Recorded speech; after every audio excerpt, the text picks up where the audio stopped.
Hello friends, welcome to ExamBee. I am Sushil Ragade, ex manager Reserve Bank of India. और आप सबको पता है नाबार्ड का ग्रेड ए का एग्ज़ाम 7 सितंबर को होने वाला है और आप अभी इसकी पढ़ाई अच्छी तरीके से कर रहे हैं। तो अभी हमें देखना है कि जो ईएसआई है, इकोनॉमिक एंड सोशल इश्यूज, ये बहुत इंपॉर्टेंट है आपके फ़ेज़ 1 के लिए और फ़ेज़ 2 के लिए भी। जो फ़ेज़ 1 एग्ज़ाम है वो सारे स्ट्रीम्स के लिए सेम है, यानी कि आप राजभाषा से दे रहे हो या जियोलॉजी है या फिर आपका फाइनेंस है या जर्नलिस्ट है, सबके लिए ईएसआई सब्जेक्ट्स प्रीलिम्स में तो हो है। तो अभी हमें क्या करना है, आज के इस वीडियो में मैं आपको 2021 का जो एग्ज़ाम हुआ था वो सारे उसके 40 के 40 क्वेश्चन मैं आपको देने वाला हूँ। उसका जो पीडीएफ है आप डाउनलोड कर सकते हैं। तो ये मेमोरी बेस्ड क्वेश्चन है। तो सबसे मेन है कि ये जो क्वेश्चन है उसके देखने के बाद उसका एनालिसिस कैसे करें, मतलब how to do the analysis actually, क्योंकि ये प्रीवियस ईयर के क्वेश्चन है तो थोड़ा चांसेस उसमें है या एक या दो क्वेश्चन कभी कभी रिपीट हो सकते हैं। तो इसलिए मैं आपको कहूँगा कि सबसे पहले आप ये 40 के 40 क्वेश्चन देख लीजिए अच्छे तरीके से। क्वेश्चन पढ़िए, ऑप्शन पढ़िए, एक्सप्लेनेशन देख लीजिए, क्योंकि इसमें से एक दो क्वेश्चन कभी कभी रिपीट होते हैं। ठीक है, ये आपको काम करना है। और दूसरा क्या काम करना है मैं आपको आगे बताऊंगा कि इसका एनालिसिस किस तरीके से करें, यानी कि आपको इस साल का जो एग्ज़ाम होगा प्रीलिम्स का, उसमें आपको फ़ायदा मिले।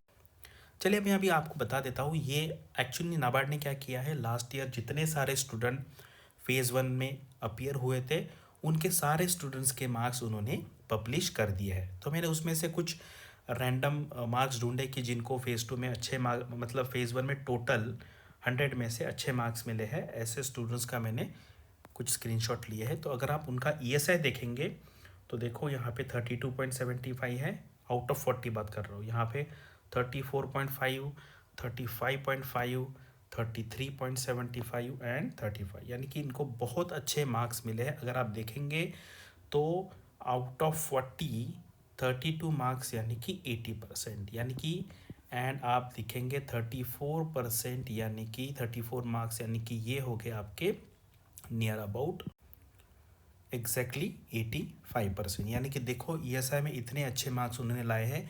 और अगर आप देखेंगे ना ईएसआई का, अगर आपका पढ़ाई अच्छा है तो उसका बेनिफिट आपको जीए में भी मिलता है। वो कैसे, देखिए, देखो इनको 13 मार्क्स हैं, यहाँ पर 11 मार्क्स है, यहाँ पर 12 मार्क्स है, यहाँ पर 11.25 मार्क्स है, यहाँ पर 13.25 मार्क्स, यानी कि ईएसआई का अगर अच्छा प्रिपरेशन करेंगे तो आप देखेंगे जीए में भी कुछ क्वेश्चन ऐसे होते हैं कि जो economic and social issues related होते हैं। और अगर आप ये एआरडी भी देखेंगे, एग्रीकल्चर रूरल डेवलपमेंट में जो रूरल डेवलपमेंट का पार्ट है वो भी directly indirectly economic and social issues से ही रिलेटेड है। तो ईएसआई का जो अगर आप ओवरऑल वेटेज देखेंगे तो डेफिनेटली वो 50 to 60% के आसपास रहेगा। ठीक है, क्योंकि काफ़ी ओवरलैपिंग यहाँ पर सिलेबस है।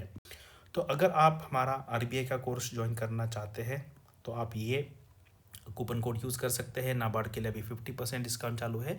और अगर आप नॉर्मल कोई बैंक पीओ का प्रिपरेशन कर रहे हैं तो यहाँ पर आपको 45 डिस्काउंट मिल सकता है।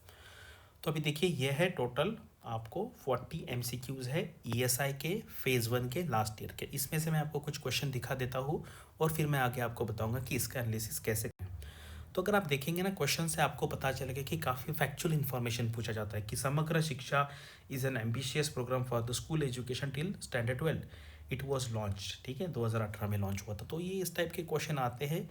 इसका मतलब है हमारा जो सिलेबस है सबसे पहले हमें देखना है। आपको क्या करना है, ये जो 40 क्वेश्चन है, ये 40 के 40 क्वेश्चन आप कैसे करेंगे। ये क्वेश्चन है समग्र शिक्षा अभियान के बारे में, तो आप लिखेंगे ये है समग्र शिक्षा। उसके बाद आप लिखेंगे सिलेबस में का ये कौन सा पार्ट है और उससे रिलेटेड इस बार क्या हुआ है। इस तरीके से अगर आप करेंगे तो आपको बहुत फ़ायदा होगा, क्योंकि ये प्रीवियस ईयर के क्वेश्चन है तो हार्डली इसमें से एक या दो क्वेश्चन इससे रिलेटेड आ सकते हैं। क्योंकि ये देखो ये पुराना क्वेश्चन है, आप इसमें से ये भी पढ़ लीजिए, थोड़ा सा इसका बैकग्राउंड भी देख लीजिए क्या है।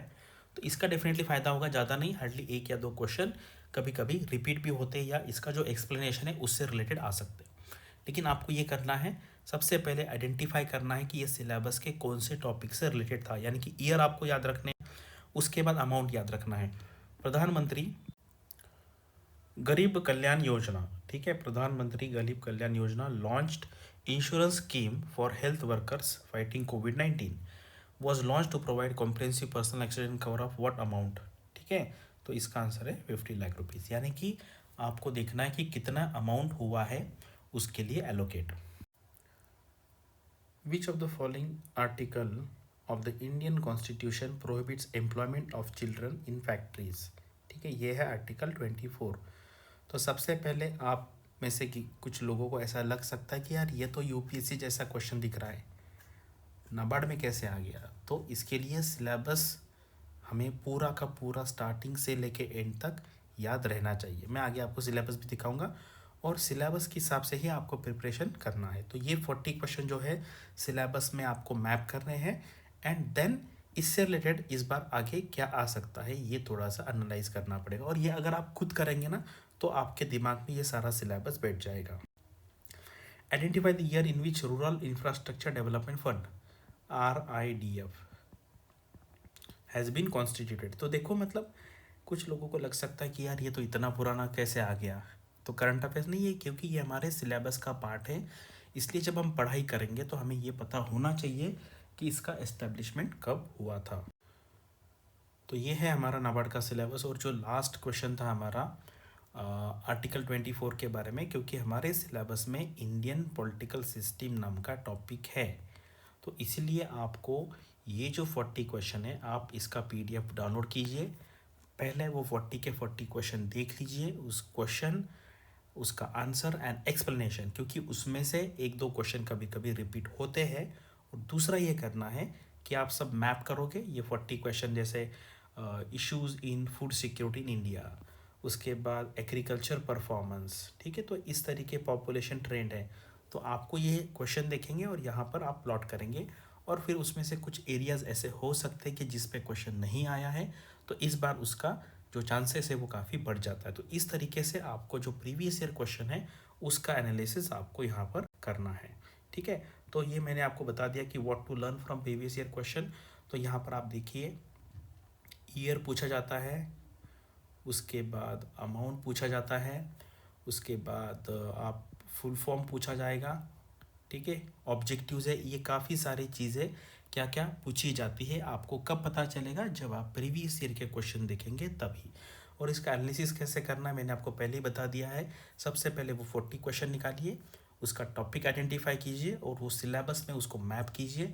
और कोई ऐसा सिलेबस का पार्ट है जिस पे लास्ट ईयर क्वेश्चन नहीं आया था, इस बार उसके आने के चांसेस बढ़ जाते हैं। तो अगर मैंने आपको बताया कि नाबार्ड का एग्ज़ाम में आपको ESI है, उसके बाद GA है एंड उसके बाद ARD है। मैंने बीच में स्टार्टिंग में ही कहा था कि इसका वेटेज ESI का वेटेज है इनडायरेक्टली अराउंड 60। कैसे आपको पता है, ESI डायरेक्टली 40 मार्क के लिए है, GA 20 मार्क के लिए है और ARD 40 के लिए, यानी कि आपका जो टोटल मेरिट बनेगा वो बनेगा आउट ऑफ 100। ये तो 40 हो गए, इसमें से भी 10 मार्क जो है नियर अबाउट डायरेक्टली इनडायरेक्टली इसी पे आते हैं ESI से टॉपिक रिलेटेड। अगर आप देखेंगे यहाँ पर एग्रीकल्चर है और रूरल डेवलपमेंट है। रूरल डेवलपमेंट का आप सिलेबस देखिए, वो भी काफ़ी आपको ESI से मैच हुआ होता दिखेगा। इसमें ज़्यादा 20 मार्क है, लेकिन मैं अभी सिर्फ यहाँ पर 10 पकड़ता हूँ, यानी कि ये 40 + 10 + 10 यानी कि 60% वेटेज जो है ESI का। अगर आप अच्छी तरीके से पढ़ाई करेंगे तो उसका बेनिफिट आपको डायरेक्टली 60 मार्क तक हो सकता है। तो बस यही है। सबसे पहले अगर आप ये देखने से नहीं होगा, आपको खुद करना पड़ेगा। 2 घंटे लग सकते हैं इसको, लेकिन इससे जो आउटकम होगा उससे आपको आइडिया लगेगा कि इसका प्रिपरेशन आगे हमें कैसे करना है। So thank you for watching this video and all the best for your studies and upcoming examinations.